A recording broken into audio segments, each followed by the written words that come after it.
জন্য অধীর আগ্রহে অপেক্ষা করছিলাম, দোয়া করছিলাম।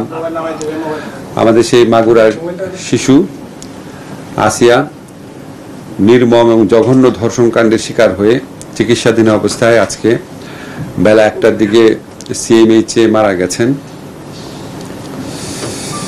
তো আমাদের প্রধান উপদেষ্টা গভীর শোক জানিয়েছেন, এটার জন্য আমরা প্রত্যেকে শোকার্ত, কিন্তু এর মধ্যে আমাদের দায়িত্ব পালন করতে হবে।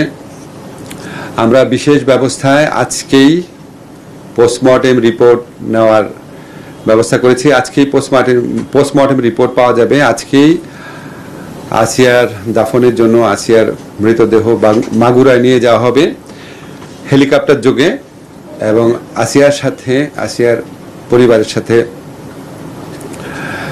উপদেষ্টা পরিষদ এবং সরকারের পক্ষ থেকে আমাদের উপদেষ্টা ফরিদা আক্তার উনি উপস্থিত থাকবেন। উনি হেলিকপ্টারে করে যাবেন, অ্যাকম্পানি করবেন মাগুরাতে, দাফন পর্যন্ত থাকবেন।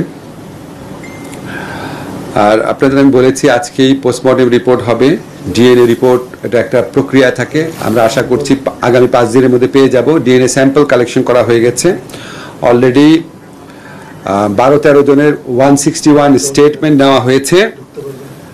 আমরা আশা করছি 7 দিনের মধ্যে বিচার কাজ শুরু হবে। এবং আপনারা জানেন অতীতে বিচার কাজ শুরু হয়ে দ্রুত, মানে 7-8 দিনের মধ্যে বিচার কাজ শেষ হওয়ার, ধর্ষণের মামলার 7-8 দিনের মধ্যে বিচার কাজ শেষ হওয়ার নজির আছে অব্যাহত শুনানির মাধ্যমে। 7 দিনের মধ্যে ইনশাআল্লাহ যদি আমরা বিচার কাজ শুরু করতে পারি, আমাদের বিচারক ওনারা সর্বোচ্চ দ্রুততার সাথে ন্যায় বিচার নিশ্চিত করেই বিচার করতে পারবেন। কারণ এখানে এত পারিপার্শ্বিক, এত সাক্ষ্য রয়েছে, ডিএনএ টেস্ট পাওয়া যাবে, তারপর হচ্ছে পোস্টমর্টেম রিপোর্ট পাওয়া যাবে। ফলে আমরা আশা করছি খুব দ্রুততম সময়ে এই মামলার বিচার হবে।